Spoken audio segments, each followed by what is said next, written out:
నమస్తే, welcome to mid day debate. Andhra Pradesh రాజకీయాల్లో ఎవరు ఊహించని ఒక భారీ పొలిటికల్ ట్విస్ట్ చోటు చేసుకుంది. నిన్నటి వరకు 3 రాజధానుల నినాదంతో అమరావతి ఏకైక రాజధాని పనికిరాదంటూ తీవ్రంగా వ్యతిరేకించిన వైఎస్ఆర్ కాంగ్రెస్ పార్టీ నేతలు ఇప్పుడు హఠాత్తుగా రూటు మార్చారు. ఇటీవలి అసెంబ్లీ ఎన్నికల్లో ఎదురైన ఘోర పరాజయం తర్వాత వైఎస్ఆర్సీపీ తన రాజకీయ వ్యూహాలకు పూర్తిగా పదును పెడుతున్నట్లు కనిపిస్తోంది. ఇందులో భాగంగానే తాజాగా అమరావతి పరిధిలోని ఉండవల్లి, పెనుమాక వంటి గ్రామాల్లో వైసీపీ నేతలు పర్యటిస్తూ అక్కడ ప్రభుత్వం చేపట్టబోయే భూసేకరణకు వ్యతిరేకంగా తాము రైతులకు అండగా ఉంటామంటూ ధర్నాలకు దిగడం ఏపీ రాజకీయాల్లో పెను సంచలనంగా మారింది. ఎన్నికల్లో కోల్పోయిన ప్రజాదరణను తిరిగి దక్కించుకోవడానికి, అలాగే రాజధాని ప్రాంతంలో తమ రాజకీయ ఉనికిని చాటుకోవడానికి వైసీపీ కొత్త గేమ్ ఆడుతుందని చర్చ నడుస్తోంది. దీంతో పాటు ప్రస్తుతం అధికారంలో ఉన్న టీడీపీ, జనసేన, బీజేపీ కూటమి ప్రభుత్వం రాజధాని నిర్మాణం కోసం కొత్తగా ల్యాండ్ పూలింగ్ లేదా భూసేకరణ చేపట్టే క్రమంలో స్థానిక రైతులను ప్రభుత్వానికి వ్యతిరేకంగా రెచ్చగొట్టాలనేది వైసీపీ ప్రధాన వ్యూహంగా కనిపిస్తోంది. రైతుల పక్షాన నిలబడినట్లు నటిస్తూనే అక్కడ భూసేకరణ ప్రక్రియ సజావుగా సాగకుండా అడ్డంకులు సృష్టించడానికి వైసీపీ ఇదంతా చేస్తుంది అని కూటమి సర్కార్ అంటుంది. అసలు 3 రాజధానుల నుంచి వైసీపీ యూటర్న్ తీసుకోవడం వెనుక వ్యూహం ఏంటి? కూటమి సర్కార్ దీన్ని ఎలా ఎదుర్కొంటుంది అనే అంశంపైనే మనం ఇప్పుడు మిడ్ డిబేట్లో చర్చిద్దాం. రైట్గా డిబేట్లో పార్టిసిపేట్ చేస్తూ ఉన్నారు ఉప్పల లక్ష్మణ్ గారు, విశ్లేషకులు, అలాగే డాక్టర్ ఏఎస్ రావు గారు, టీడీపీ రాష్ట్ర అధికార ప్రతినిధి, అలాగే ఎల్ఎం మోహన్ రెడ్డి గారు, వైసీపీ రాష్ట్ర నాయకులు, ఇక తిరుత్తని వేణుగోపాల్ గారు, జనసేన రాష్ట్ర నాయకులు. నమస్కారం సార్ అందరికీ. నమస్కారం అండి అందరికీ, ప్యానెల్ వాళ్ళకున్న పెద్దలకు, చూస్తున్న వీక్షకులు. Right, first of all YSRCP నాయకులకు మొదటి ప్రశ్న అండి. ఇక 5 ఏళ్ల పాటు 3 రాజధానులంటూ అమరావతిని తీవ్రంగా వ్యతిరేకించి ఇప్పుడేమో అదే అమరావతిలో రైతులకు అండగా ఉంటామని అనడం మాటికి మీ యూటర్న్ రాజకీయాలకు నిదర్శనం కాదా అంటున్నారు. మరి దీనికి సంబంధించి మీరేమంటారు? నమస్కారం అండి అందరికీ, మీకు ప్యానెల్ వాళ్ళకున్న పెద్దలకు, చూస్తున్న వీక్షకులకు. వినిపిస్తుందండి? సార్ వినిపిస్తుంది, చెప్పండి. క్లారిటీగా. ఇప్పుడు యూటర్న్ తీసుకోవాలనే ఉద్దేశం కాదు, కానీ గతంలోనే జగన్మోహన్ రెడ్డి గారు చెప్పిన విషయం మీరు గుర్తుంచుకోవాల్సిన అవసరం ఉంది. రాష్ట్రంలో మన దగ్గర బడ్జెట్ తక్కువ ఉంది. బడ్జెట్ తక్కువైనప్పుడు ఆ ప్రాంతంలో మనం రాజధాని కడితే రాజధాని కట్టడానికి చాలా డబ్బులు ఖర్చు అవుతాయి. డబ్బులు ఖర్చుతో పాటు అక్కడ ఉన్నటువంటి మనకు గవర్నమెంట్ భూమి 32,000 ఎకరాలు ఉంటే ఆ ప్రాంతంలో రాజధాని కట్టడానికి బాగుంటుందనే ఆలోచన ఆ రోజు చెప్పడం జరిగింది. ఆ తర్వాత మళ్ళీ భవిష్యత్ కాలంలో కూడా మనం లక్షల కోట్లు వెచ్చించి రాజధాని కట్టించాలంటే చాలా ఇబ్బందికరంగా ఉంటుంది. దానికి తోడు ఆర్థిక పరిస్థితితో పాటు 3 రాజధానులు అనేది ఎందుకు వచ్చిందంటే, గతంలోనే మా రాయలసీమ ఒక ప్రత్యేక రాష్ట్రం కావాలని కోరిన సందర్భం ఉంది. ఆంధ్ర సపరేట్ రాష్ట్రం కావాలని కోరిన సందర్భం ఉంది. ఇట్లా రకరకాలుగా విడిపోయే పరిస్థితిలో గతంలో కోరుకున్నారు. కాబట్టి ఈ కోరుకున్నటువంటి పరిస్థితి మళ్ళీ ఒకవేళ మనం లక్షల కోట్లు పెట్టి ఒకే చోట వెచ్చించి అక్కడ రాజధాని కడితే మళ్ళీ ఆ రోజు మళ్ళీ ఈ రాష్ట్రం మాకు మా రాష్ట్రం మాకు కావాలి, మీరు వెళ్ళిపోండి అంటే అప్పుడు కూడా మళ్ళీ ఇబ్బంది అవుతుంది. ఇప్పటికే మనం రాష్ట్రాన్ని 42 పార్లమెంట్ సీట్లు ఉన్నటువంటి రాష్ట్రాన్ని కేవలం 25కు చేసుకొని తర్వాత రాష్ట్రంలో కేంద్రం మన రాష్ట్రానికి కావాల్సినటువంటి నిధులు కానీ, రాష్ట్రానికి కావాల్సినటువంటి సదుపాయాలు కానీ, మనకి ఇచ్చినటువంటి హామీలు కానీ కేంద్రం నెరవేర్చే పరిస్థితిలో లేదు. కాబట్టి ఇలా మళ్ళీ రోజు ఒక చిన్న రాష్ట్రంగా తయారైతే మనకి ఇబ్బందికరమైనటువంటి పరిస్థితితో పాటు ప్రస్తుతానికి మనం ఒకే చోట వెచ్చించి పెట్టడం కూడా అంత శ్రేయస్కరం కాదు. విపరీతమైనటువంటి డబ్బులు అక్కడ పెట్టి అక్కడ మనం రాజధాని కోసం అందులో మొదలు పెడితే దాదాపు 40, 50 అలా 100 సంవత్సరాలైనా అయ్యే పరిస్థితి ఉంది. ఆడ పూర్తి స్థాయిలో రాజధాని కావాలంటే. పూర్తి స్థాయిలో రాజధాని కాకుండా పోవడమే కాకుండా రాష్ట్ర బడ్జెట్ పూర్తిగా మనం వెనుకబడిపోతాము. ఇంకా మనం కాకుండా మన భవిష్యత్తు తరాలు కూడా వెనుకబడే పరిస్థితి ఉంటుంది. ఆ విధమైనటువంటి అభిప్రాయంతో ఉంటే మనం చాలా అప్పుల్లో కూరకపోతామనే ఆలోచనలో భాగంగానే జగన్మోహన్ రెడ్డి గారు ఆ రోజు అక్కడ విశాఖపట్నం ఒక మంచి పెద్ద సిటీ కాబట్టి ఆ పెద్ద సిటీలో కొద్ది వరకు మనం రాజధానికి సంబంధించినటువంటి ముఖ్యమైన బిల్డింగ్లు కట్టుకుంటే అక్కడతో పాటు ఇక్కడ ఆల్రెడీ కట్టి పెట్టారు కాబట్టి, అమరావతిలో కట్టి పెట్టారు కాబట్టి ఇక్కడ అమరావతి ఒక రాజధానిగా ఉంటుంది. అక్కడ ఇంకో రాజధాని ఉంటే ఇక్కడ న్యాయ రాజధాని అనేది కర్నూలు అది సింపుల్ గా అయిపోతుంది. ఖర్చు లేకుండానే మనకు 3 రాజధానులతో పాటు 3 ప్రాంతాల్లో అభిప్రాయ భేదాలు రాకుండా ఉండాలనే ఉద్దేశంలో భాగంగానే ఆ కార్యక్రమం పెట్టుకున్నాం. కానీ అదృష్టమో దురదృష్టమో ప్రజలు ఇంకో రకంగా తీర్పిచ్చినారనే ఆలోచనలో భాగంగా మరి ఈ రోజు మేము ఒకసారి అధికారంలోకి వచ్చిన తర్వాత మేము 3 రాజధానులు అనేది, వాళ్ళు మళ్ళీ అధికారంలోకి వచ్చిన తర్వాత అమరావతి రాజధాని అనేది, ఇలాంటి తతంగాలన్నీ ఉండకుండా ఉండాలనే ఉద్దేశంలో భాగంగానే జగన్మోహన్ రెడ్డి గారు సరే మీరు చెప్పినట్టు సిఆర్డిఏలో ఉన్నటువంటి మచిలీపట్నము, విజయవాడ, గుంటూరు అన్ని కలిపి మావికన్ పేరు మీద రాజధాని మనం పూర్తి చేద్దాం.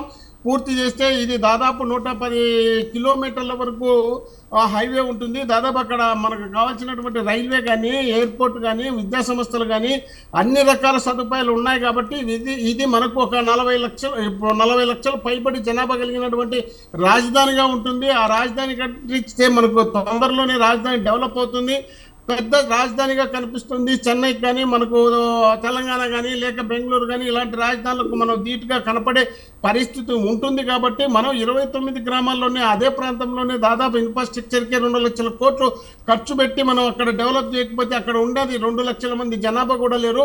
మనం ఆ 2 లక్షల మంది జనాభాలోనే 29 గ్రామాల పరిధిలోనే అక్కడ రాజధాని కడితే రాష్ట్రం మొత్తం మనకు కావాల్సినటువంటి రాజధాని కొంత ప్రాంతంలోనే మనం కోరికరించి పెడితే బాగుండదనే ఉద్దేశంలో భాగంగా మోహన్ రెడ్డి గారు అసలు నిర్ణయం తీసుకున్న తర్వాత ఆ నిర్ణయం ప్రకారమే రాజధాని ఉండాలనే ఉద్దేశంలో భాగంగా చేస్తున్న సందర్భంలో వీళ్ళు 50,000 ఎకరాలు పూలింగ్ తీసుకొని ఇప్పటికే దాని పూర్తి స్థాయిలో దాదాపు 8 సంవత్సరాలు పైబడింది. మనం రాష్ట్ర విభజన జరిగిన తర్వాత వీళ్ళు అక్కడ రాజధాని చెప్పిన తర్వాత కాలేదు. కాబట్టి అది ఇట్లే మనం రోజు జరిగిపోవడమే కాకుండా మళ్ళీ 50,000 ఎకరాలు అంటే మళ్ళీ 50,000 ఎకరాలు ఎప్పుడు మనం 1,00,000 ఎకరాలు తీసుకొని రాజధాని కట్టేదండి.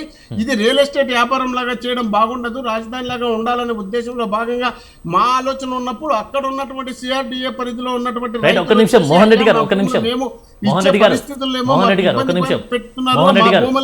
భూములు ఏమంటే మోహన్ రెడ్డి గారు ఒక్క నిమిషం నా వాయిస్ ఒకసారి వినిపిస్తున్నా మీకు ఉద్దేశాన్ని జగన్ రైట్. గతంలో అమరావతి రైతులు ఉద్యమాలు చేసిన విషయం మీకు గుర్తుందా మోహన్ రెడ్డి గారు? గతంలో అమరావతి రైతులు అక్కడ ఉన్నటువంటి మోహన్ రెడ్డి గారు రైట్ ఒకసారి చూద్దాం మళ్ళా. మొత్తానికి అయితే ఇప్పుడున్నటువంటి సిచ్యువేషన్లో వైసీపీ యూటర్న్ తీసుకుంది అంటూ కూడా కూటమి ప్రభుత్వం చెప్తున్నటువంటి వైనం కనిపిస్తూ ఉంది. మరి ఎందుకు ఆ యూటర్న్ తీసుకోవడానికి ప్రధాన కారణం ఏంటి? అమరావతి రైతుల మీద కానీ అమరావతిలో ఉన్నటువంటి పక్కన ఉన్నటువంటి విలేజర్స్ మీద ఉన్నటువంటి ప్రేమ ఎందుకు పుట్టుకొచ్చింది అనేటువంటి విషయం కూడా ఒకసారి మనం డిస్కస్ చేద్దాం. వేణుగోపాల్ గారు మీరు చెప్పండి. సార్ నమస్తే. మీకు అదేవిధంగా ప్యానెల్లో పంపుతున్న రాజకీయ పార్టీ నాయకులకి, విశ్లేషకులకి, స్వతంత్ర టీవీ ప్రేక్షకులందరికీ నా నమస్కారం సార్. సార్ ఈరోజు మోహన్ రెడ్డి గారు ఏదో చెప్తున్నారు, అక్కడ మావిగన్నని పెడితే 110 కిలోమీటర్లు డెవలప్ అయిపోతుంది కాదు. ఇప్పుడు నాయకుడు ఒక పార్టీకి అధ్యక్షుడు, ఒక నాయకుడు ఒక డిసిషన్ తీసుకుంటే అది అందరికీ ఆమోదంగా ఉండాలి. ఏదో ఒక వాళ్ళు సాటిస్ఫైడ్ గా ఉండకూడదు.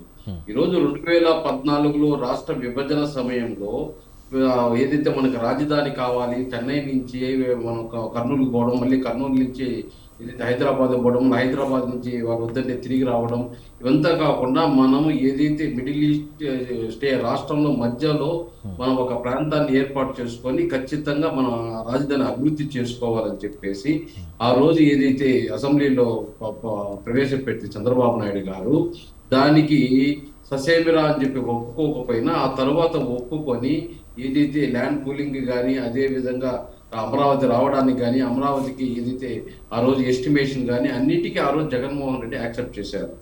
ఈ రోజు ఏమంటున్నాడు, అమరావతికి అన్ని లక్షల కోట్లు తెచ్చి పెడితే మిగతా ప్రాంతం వెనకబడిపోతుందండి. ఎక్కడ వెనకబడిపోతుంది? ఈరోజు తిరుపతి డెవలప్ కావడం లేదా, విజయవాడ డెవలప్ కావడం లేదా, విశాఖపట్నం డెవలప్ కాలేదా, కర్నూలు డెవలప్ కాలేదా? ఓన్లీ కేవలం అమరావతి మాత్రమే చంద్రబాబు నాయుడు గారు అభివృద్ధి చేస్తున్నారా? రాష్ట్రం మొత్తం అభివృద్ధికి దోహదం చేస్తా ఉందా? ఆ రోజు మాత్రం 2014లో మాత్రం అమరావతికి యాక్సెప్ట్ చేసి నేను ఇల్లు కట్టుకుంటున్నాను, నేను ఇక్కడే సొంతంగా ఉంటాను, నేను హైదరాబాద్ నుంచి ఇక్కడికి వచ్చి నివాసం ఉంటాను, ఈ అమరావతి దిక్కు, ఈ అమరావతి మన రాష్ట్రానికి మనం డెవలప్ చేసుకోవాలని చెప్పిన వ్యక్తి ఆ తర్వాత ఎందుకు యూటర్న్ తీసుకోవాల్సింది వచ్చింది? ఈ రోజు ఏమంటున్నాడు అంటే అమరావతి మునిగిపోతుంది అంటాడు, అమరావతిలో అవినీతి జరుగుతుంది అంటాడు, అమరావతి అంత ఆర్థిక పరిస్థితిగా మనం దాన్ని డెవలప్ చేసుకోలేము అంటాడు. అసలు ఇదంతా ఎందుకు? భారతదేశానికి ఒక రాజధాని ఉంటే చాలు కదా, మన రాష్ట్రానికి రాజధాని ఎందుకు అంటాడు. మళ్ళీ 3 రాజధానులు అంటాడు, మళ్ళీ మావిగన్ అంటారు. ఇలాంటి వ్యక్తి ఒక రాజకీయ వైఎస్ఆర్సీపీ పార్టీ అధ్యక్షుడదా, లేకపోతే ఈయన మాట్లాడే మాటలకి ఏ విధంగా ప్రజల్లో మెసేజ్ పోతుందో ఆలోచన చేయాలి. ఒక వ్యక్తి ఇన్ని మాటలు మాట్లాడతాడా? వద్దు కావాలి, ఆ రోజు కావాలి అన్నా దానిపైన స్టాండ్ నిలబడు. ఇప్పుడు ఒక ఇల్లు కట్టాలంటే కూడా 2 సంవత్సరాలు 3 సంవత్సరాలు పడుతుంది, 1 కోటి రూపాయలు పడుతుంది కట్టడానికి. అలాంటి ఒక రాజధాని కట్టేదానికి నీకు అంత అవగాహన లేదా? ఒక ప్రతిపక్ష నాయకుడిగా ఉండి మళ్ళీ ముఖ్యమంత్రి చేశావు, ఒక అమరావతి కట్టాలంటే ఎంత ఎస్టిమేషన్ అవుతుంది, ఏం కథ అని చెప్పి ఆ రోజు నీకు అసెంబ్లీలో పెట్టి ఎస్టిమేషన్ చేసినప్పుడు అప్పుడు తెలియదా? ఆ రోజు ఎందుకు సహకరించినావు? ఆ రోజు ఎందుకు ఆమోదించినావు? ఆ తర్వాత 2019 నుంచి 2024 నుంచి 3 ప్రాంతాలు డెవలప్ చేయాలి, విశాఖపట్నం, విజయవాడ, అమరావతి, కర్నూలు అన్నావు. ఇప్పుడు ఊరు వద్దన్నారు, చేసుండేది. మరి ఎందుకు చేయలేదు? అది చేయలేదు. విశాఖపట్నం చేయలేదు, అమరావతి అంటుంటాడు, కర్నూలు అంటాడు, ఆడు కోర్టు అంటాడు, ఇది అంటాడు, ఏం చేయలేదు. 5 సంవత్సరాలు అట్లా కాలయాపన చేసుకుంటూ పోయాడు. ఆ తర్వాత ఏం చేశాడు? మళ్ళీ 2024లోకి వచ్చి చంద్రబాబు నాయుడు గారు ఏదైతే అమరావతిని ఏదైతే చట్టబద్ధత చేస్తూ కేంద్రంలో ఆమోదం తెలిపే ప్రయత్నం చేస్తా ఉంటే దానికి అడ్డుకుంటున్నాడు. అసలు రాజధాని ఎందుకు? దేశానికి ఒక రాజధాని సాల్దా? రాష్ట్రానికి ఒక రాజధాని అంటే రైతులను కూడా ఈ వ్యతిరేకానికి, అంటే ఈ కూటమి ప్రభుత్వానికి సంబంధించి వ్యతిరేకంగా రైతులను కూడా సమీకరిస్తుంది కదా సార్. ఒక పార్టీ విధి విధానాలు ఉన్నప్పుడు ఒక స్టాండ్ పై నిలబడాలి. రోజుకు ఒక స్టాండా? జనం ఏమనుకుంటారు మన గురించి? మళ్ళీ మావిగన్ అంటావు. 30-40 కిలోమీటర్లు దిక్కులే డెవలప్ చేసేదానికి మనం 110 కిలోమీటర్లు డెవలప్ చేయాలంటావు. ఏం మాట్లాడుతున్నావు? రాష్ట్ర ప్రజలు ఏ విధంగా మెసేజ్ తీసుకుంటారు? ఆ రోజు అమరావతి ప్రజలు రోడ్లో నడుస్తూ ఉంటే వాళ్ళు ఉద్యమాలు చేస్తుంటే అడుగడుగును అడ్డుపెట్టి వాళ్ళు జైల్లో పెట్టి వాళ్ళని అన్పార్లమెంట్స్ వాడి వాళ్ళని వేసిలని మాట్లాడి అసలు వాళ్ళు అమరావతి రైతులే కాదని చెప్పి అనేక రకాలుగా విమర్శించారు. వాళ్ళు ఎక్కడ అడుగు తీసి అడుగు పెట్టారు, ఉద్యమాలు చేయకుండా అడ్డుపడినారు. వాళ్ళు అలో లక్ష్మణ మేము భూములు ఇచ్చి నష్టపోయినాము, మా భూములన్నా మాకు తిరిగికుండా ఈ విధంగా చేస్తున్నారు ఏంది వీళ్ళు, ఆ రోజు డెవలప్మెంట్ చేస్తాను చంద్రబాబు నాయుడుతో కూడా సపోర్ట్ చేసి ఈరోజు 10-12 సంవత్సరాలు అయింది. ఎంత డెవలప్ అయిందో అది ఇద్దరు కలిసి కలిపి చేస్తుంటే అమరావతిని డెవలప్. ఒకరోజు అదంటావు, ఒకరోజు ఇదంటావు. ఈ రోజు వాళ్ళు అమరావతి పర్యవేక్షిస్తాడంట, అమరావతి అవినీతిని అడ్డుకుంటాడంట, అమరావతిలో ఏదైతే భూమి అక్రమంగా తీసుకుంటే దాన్ని అడ్డుకుంటాడంట. ఏం మాట్లాడతారు? మనం ఏదైనా చెప్పితే ఒక మెసేజ్ పోతే జగన్మోహన్ రెడ్డి గారు చెప్పితే ఆ నోట్లో వస్తే అది దానిపైన స్టాండ్ పైన ఉంటాడని చెప్పి రావాలి రాష్ట్ర ప్రజలకి. రోజుకో మాట మాట్లాడతావు, గంటకో మాట మాట్లాడతావు. కళ్ళంతా చెప్పి మధ్యాహ్నం చెప్పవు, మధ్యాహ్నం చెప్తే సాయంకాలం చెప్పవు. మళ్ళీ ఈరోజు అమరావతి పర్యవేక్షించడానికి పోయావంట. నీకేం హక్కు ఉంది? నీ పార్టీకి ఏం హక్కు ఉంది? మేము ఒక ఇటుకరాయి పెట్టావా అక్కడ? ఒక రోడ్డు వేసావా? ఒక బిల్డింగ్ కట్టావా? అమరావతి వద్దన్న వ్యక్తి నీవేం పర్యవేక్షించేది? నీకేం సంబంధము? 151 సీట్లు ఇస్తే రాష్ట్ర ప్రజల్ని వెన్నుపోటు పొడిస్తేవి, అమరావతి రైతుల్ని వెన్నుపోటు పొడిస్తేవి. నువ్వు మళ్ళీ ఈరోజు రాష్ట్రాన్ని ఉత్తరిస్తాను, అమరావతిని ఉత్తరిస్తా అంట. ముందు నువ్వు తల్లిని చెల్లిని ఉత్తరించు, ఆ తర్వాత అందరూ ఉత్తరిద్దువు. రైట్ ఏశ్వరరావు గారు మీరు చెప్పండి. ఇప్పుడు గతంలో అమరావతి కోసం భూములు ఇచ్చినటువంటి రైతులు సంతోషంగా ఉన్న కొంతమంది రైతుల్లో భూసేకరణపై ఉన్నటువంటి అపోహలను తొలగించడంలో మరి మీ ప్రభుత్వం ఎందుకు ఆలస్యం చేస్తుంది? అసలు ఈ గ్యాప్ వల్లనే కదా ఇలాంటి పరిణామాలు చోటు చేసుకున్నాయి అనుకోవచ్చు. ఆనంద్ గారు, మీకు ప్యానల్ ఉన్న పెద్దలందరికీ, స్వతంత్ర టీవీ వీక్షిస్తున్న ప్రేక్షకులందరూ కూడా నమస్కారం అండి. ఇప్పుడు ఏం జరిగిందంటే, ఇక్కడ రాష్ట్రం విడిపోయిన తర్వాత ఒక అశాస్త్రీయంగా విడగొట్టి ఒక దేశంలోనే ఒక రాజధాని లేనటువంటి నగరం ఏంటంటే, మా రాష్ట్రం ఏంటంటే ఆంధ్రప్రదేశ్ రాష్ట్రం. అలాంటి ఎందుకంటే గతంలో కూడా ఆంధ్రప్రదేశ్కి మద్రాసుని వెళ్ళిపోయినప్పుడు కర్నూలు రాజధాని అని మళ్ళీ అక్కడ నుంచి హైదరాబాద్కి మార్చి అంటే 2 సార్లు ఆంధ్రప్రదేశ్ ప్రజలు మోసపోయారు. చంద్రబాబు నాయుడు గారు విభజన జరిగిన తర్వాత ముఖ్యమంత్రి అన్న ఒకటే ఆలోచించారు, నా రాష్ట్ర ప్రజలు 2 సార్లు ఇలా మోసం జరిగింది, ఇలా అవమానకరమైనటువంటి విషయం జరిగింది, ఖచ్చితంగా ఈ యొక్క రాష్ట్రానికి ఇప్పుడు కొత్తగా రాజధాని నిర్మిస్తున్నాం కాబట్టి మొత్తం ప్రపంచంలో నా భూతోన్న భవిష్యత్తు లాగా ఒక భవ్యమైనటువంటి రాజధాని రూపకల్పన చేశారు. 5 సంవత్సరాలు రూపకల్పన చేశారు. రైతులను ఒప్పించి వాళ్ళ దగ్గర నుంచి భూసేకరణ చేశారు. ఆ తర్వాత ఒక భవ్యమైనటువంటి రాజధాని రూపకల్పన అయ్యే టైంలోనే ఈ జగన్మోహన్ రెడ్డి ప్లీజ్ అని పాదయాత్ర పేరుతో ఇంకా రకరకాల పేరుతోటి ఆచరణ సాధ్యం కానటువంటి హామీలు ఇచ్చి ప్రజల్ని మోసం చేశారు. చంద్రబాబు నాయుడు గారు ఇప్పుడు ప్రజాస్వామ్యాన్ని పరీక్షించడానికి ప్రజాస్వామ్యబద్ధంగా పరిపాలన కొనసాగించారు. ఎందుకంటే ప్రతిపక్ష నాయకుడికి ప్రజల్లో వెళ్ళడానికి రాజ్యాంగబద్ధమైనటువంటి తన హక్కు కాబట్టి తాను పాదయాత్ర చేస్తుంటే కూడా ఏ ఒక్క ఆటంకం కూడా కలగనీయకుండా పాదయాత్రకు సహకరించారు.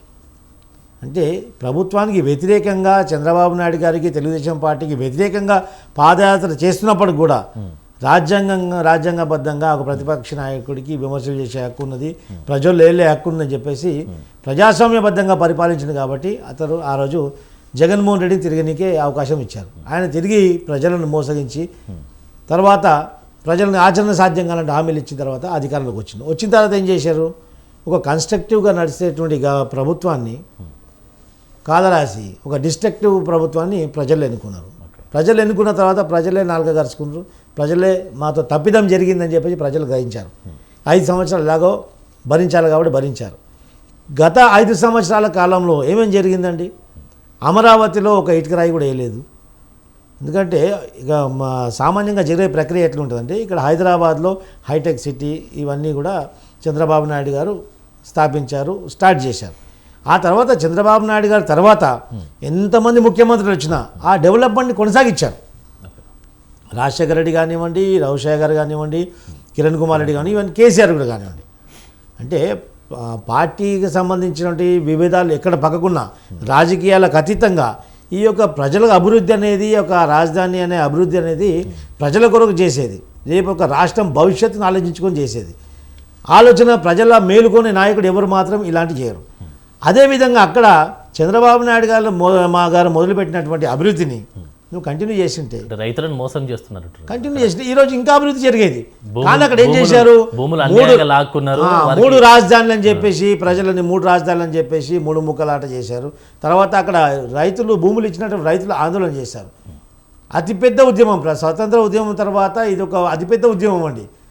ఎందుకంటే సుదీర్ఘమైనటువంటి ఉద్యమం, దాదాపు 16 నెలలు ఉద్యమం చేశారు. ఆ తర్వాత సచివాలయం నుంచి దేవాలయం అని చెప్పేసి పాదయాత్ర చేశారు.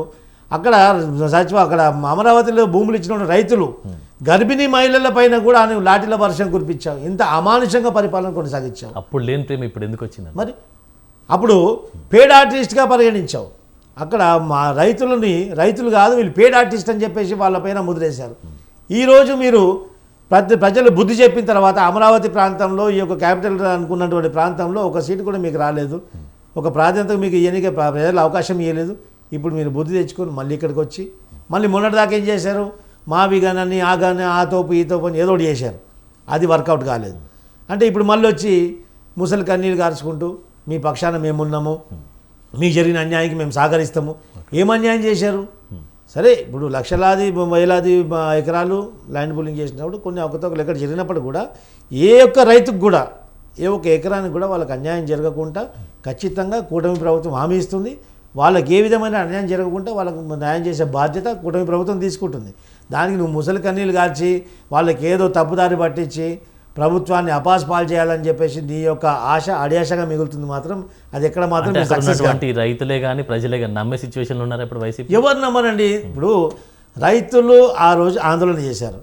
మేము భూమి ఇచ్చాము, మాకు ఒక రాజధాని వస్తుందని భూమి ఇచ్చాము, రాజధాని అభివృద్ధి చెందితే అందులో మా ప్లాట్లు ఉంటాయి, అక్కడ మేము కూడా కమర్షియల్గా మేము కూడా డెవలప్ అవుతామని చెప్పేసి వాళ్ళు భూములు ఇచ్చారు. స్వచ్ఛందంగా భూములు ఇచ్చారు. ఇచ్చిన తర్వాత వాళ్ళ భూములు కాదని చెప్పేసి వాళ్ళ భూములు ఎక్కడ పోయినా తెలియకుండా ఇవన్నీ పోయినాయి, మోసపోయినారు మీరు అని చెప్పేసి వాళ్ళ మీద అపోహలు చేసి ఆ రాజధానిలో లేదని చెప్పేసి మొత్తం డిస్ట్రక్షన్ చేసి మొత్తం 3 ముక్కలాట చేసి ఆ రోజు వాళ్ళ భూములు పోయినాయి ఆందోళన చెంది వాళ్ళు రైతులు రోడ్డు మీదకి వచ్చారు. వాళ్ళకి హక్కు లేదా భూములు ఇచ్చినప్పుడు? వచ్చినప్పుడు మీరు ఏం చేశారు? సరే మీరు భూములు ఇచ్చారు కదా, సరే నువ్వు రాజధాని కట్టవేమో, రాజధాని నీకు ఇష్టం లేదో ఏదో ఒకటి, సరే ఇచ్చిన భూములు అయితే రైతులు ఇచ్చిన భూములు అయితే దస్తావేజులు అన్నీ ఉంటాయి కదా, సరే మీ భూమి ప్రకారంగా నేను రాజధానిని 3 ముక్కలాట చేస్తున్నా, 3 రాజధానులు చేస్తున్నా, ఇక రాజధాని నేను క్యాన్సిల్ చేసినా, సరే మీరు ఇచ్చిన భూములు మీరు వాపసు ఇచ్చినావా? లేదు. సరే వాపసిస్తాను హామీ ఇవ్వాలి, లేకుంటే ఇంకా వేరేకైనా నష్టపరిహారం ఇవ్వాలి, ఏదో చేయాలి కదా ప్రభుత్వంలో ఉన్నప్పుడు, ముఖ్యమంత్రి అన్నప్పుడు.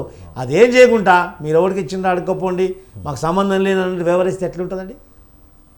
ప్రభుత్వానికి ఇచ్చారు, ప్రభుత్వానికి చంద్రబాబు నాయుడు గారి ప్రభుత్వం కాదు, జగన్మోహన్ రెడ్డి ప్రభుత్వం అంటే ప్రభుత్వం కాదు, ఏ పార్టీ ఉన్నా కానీ, ఏ పార్టీకి అధికారం వచ్చినా ప్రజల యొక్క ఆస్తికి వీళ్ళు కస్టోడియన్గానే మాత్రం 5 సంవత్సరాలు వ్యవహరిస్తారు.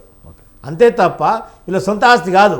ఎవరికో అమ్మేశారు అంటే ప్రైవేట్ రియల్ ఎస్టేట్ వ్యాపారం ఏ విధంగా చేస్తారు, మీరు ఎవరికి అమ్మినారు వాడి దగ్గర చూసుకోపోండి, వాడి దగ్గర తేల్చుకోపోని అంటారు కదా, ఆ విధంగా వివరించారు. అది ప్రభుత్వం నడిపించే విధానం కాదు. ప్రజాస్వామ్యంలో ఇలాంటి వైఖరి అనేది ప్రజలకు వ్యతిరేకంగా వస్తుంది. మీరు ఏ విధంగా భరోసా కల్పిస్తున్నారు ఖచ్చితంగా అమరావతి ప్రజలకి కానీ రైతులకు కానీ? ఒక రాజధాని ఉమ్మడి రాష్ట్రంలో ఉన్నప్పుడు కూడా అనేక అభివృద్ధులు చేసినటువంటి పార్టీ మాది, ప్రభుత్వం మాది. మా యొక్క ముఖ్యమంత్రికి ఒక విజన్ ఉన్నది, ఒక అనుభవం ఉన్నది. ఖచ్చితంగా అక్కడ భవ్యమైనటువంటి రాజధాని నిర్మిస్తాం. భూమి ఇచ్చినటువంటి రైతులకు ఏ విధంగా అన్యాయం జరగకుండా మేము భరోసాని ఇస్తాం. ఎందుకంటే అన్నిటికీ కొద్దిగా సమయం పడుతుంది. ఓవర్ నైట్లో ఏది కూడా రాజధాని ఓవర్ నైట్లో కాదు. మనం ఇల్లు కట్టుకోవాలన్నా సంవత్సరం పాటు టైం పడుతుంది. అంటే ఒక రాజధాని అంటే దేశంలోనే ఒక భారతదేశానికి ఎవరన్నా ఢిల్లీకి వస్తే ఆంధ్రప్రదేశ్ని మనం సందర్శిస్తామన్నట్టు రావాలి. అమెరికాకి వెళ్తే న్యూయార్క్, న్యూజెర్సీని ఏ విధంగా సందర్శిస్తారో ఆ విధంగా ఇక్కడికి ఆస్ట్రేలియాకి వెళ్తే మెల్బార్న్కి ఎట్లా వెళ్తారో అట్లా భారతదేశానికి వస్తే ఖచ్చితంగా అమరావతికి రావాలని చెప్పేసి ప్రపంచ పటంలో అమరావతిని ఏలెత్తి చూపించే విధంగా మా యొక్క ప్రణాళికలు ఉన్నాయి. ఖచ్చితంగా ప్రజలకు మేము మేలు కల్పిస్తాం. భూములు ఇచ్చినటువంటి రైతులకు ఏమాత్రం కూడా ₹1 కూడా మేము అన్యాయం జరగకుండా మేము చూస్తాం. రైట్. ఒకసారి లక్ష్మణ్ గారితో మాట్లాడదాం. లక్ష్మణ్ గారు మీరు చెప్పండి. మొత్తానికైతే వైసీపీ అమరావతి ప్రజల మీద కపట నాటకాలు ఆడుతూ ఉంది, కల్లిబుల్లి మాటలు చెప్పి మళ్ళీ తన ఉనికిని చాటుకునే ప్రయత్నం చేస్తుంది తప్ప ఇది ఎలాంటి వేరే విషయంలో కానీ లేదు అంటూ కూడా చెప్తున్నటువంటి వైనం కనిపిస్తూ ఉంది కూటమి ప్రభుత్వం. దీనికి సంబంధించి మీరేమంటారు? ఈ రాజకీయంగా అందరూ చదరంగం ఆడారు. చివరకు కేంద్ర ప్రభుత్వము జోక్యం చేసుకోవటం, కేంద్ర ప్రభుత్వం పూర్తిగా మద్దతు అమరావతికి ఇస్తున్నందువలన ఇంకా ఇక్కడ దాన్ని ఒకవేళ పొరపాటున మళ్ళీ జగన్మోహన్ రెడ్డి గారు అధికారంలో వచ్చినా కూడా ఏమీ చేయలేడు, అమరావతి రాజధానిగానే ఉండిపోతుంది. సరే, అభివృద్ధి అనేది ఆలస్యం కావచ్చు, నగరం అనేది నిర్మాణానికి సంవత్సరాలు పట్టొచ్చేమో కానీ ఇప్పుడు భవనాలు అక్కడ ఎమ్మెల్యే క్వార్టర్స్, మళ్ళీ సచివాలయము, తర్వాత అసెంబ్లీ, హైకోర్టు, అలాగే జడ్జీల క్వార్టర్స్, ఇన్ని నిర్మాణాలు అక్కడ జరుగుతూ ఉన్నాయి, కంప్లీట్ అవుతాయి కూడా. సో ఇంక వాటిని తరలించేటువంటి అవకాశం అయితే ఏమి ఉండదు. అలాగే కేంద్ర ప్రభుత్వానికి సంబంధించినటువంటి అనేక సంస్థలు అక్కడికి వస్తున్నాయి, బిల్డింగ్లు కట్టు. ఇప్పుడు సెంట్రల్ కాంప్లెక్స్ ఒకటి కడుతున్నారు. అంటే సెంట్రల్ గవర్నమెంట్ కి సంబంధించినటువంటి అన్ని కార్యాలయాలు అదే కాంప్లెక్స్ లో ఉండేటటువంటి పెద్ద నిర్మాణం అది చేస్తుంది. ఔటర్ రింగ్ రోడ్ వచ్చేసింది, రైల్వే స్టేషన్, అలాగే ఎయిర్పోర్ట్ అంటున్నారు. అది సాధ్యమో అసాధ్యమో అది నేను చెప్పలేను, కానీ కట్టాలనేటువంటి ఉద్దేశంతో చంద్రబాబు నాయుడు గారు ఉన్నారు, ఇంకోటి కట్టాలి. సో ఇంత జరుగుతున్నప్పుడు ఇక చేసేది ఏమి లేదు. కాబట్టి ఈ 3 రాజధానుల అంశాన్ని పక్కన పెట్టి రాజకీయం తెలియచ్చు, కాకపోతే ఉన్నప్పుడు ఇంకా ఏదో ఒకటి కావాలా కదా వాళ్ళకి. అంటే రాజకీయంగా ఏదో ఒక ఇష్యూ కావాలా. ఇప్పుడు ఏం తీసుకుంటున్నారు, నిర్మాణాలు సరిగా జరగడం లేదు, అవినీతి జరుగుతుంది. అలాగే 50 ఎకరాలు భూమిని సేకరించాలని అనుకుంటున్నారు, తర్వాత లేదంటే ల్యాండ్ పూలింగ్ అడుగుతున్నారు. ల్యాండ్ పూలింగ్ అడిగి వాళ్ళు ఇవ్వనప్పుడు రైతులను బెదిరిస్తున్నారు, వాళ్ళ పంట పొలాలకి నీరు వదులుతున్నారు అనేటువంటిది ఏం చేస్తున్నారు, రైతు పరిరక్షణ అని చెప్పి అమరావతి రాజధాని రైతు పరిరక్షణ అని ఒకటి పెట్టి అక్కడ రైతులను ఆదుకోవడానికి మేము అక్కడికి వెళ్తాము, వాళ్ళకి సపోర్ట్ చేస్తామని అంటున్నాం. ఉండొచ్చు, కొంతమంది రైతులు ఇవ్వడం లేదు, వాళ్ళు భూ సమీకరణకు సహకరించడం లేదు అనుకుందాం, అది వాళ్ళ ఇష్టం. రైతులు అనేవాళ్ళు ఇప్పుడు వాళ్ళు ఇవ్వచ్చు, ఇవ్వకపోవచ్చు. బలవంతం బెదిరించి తీసుకోవడం అనేది కరెక్ట్గా.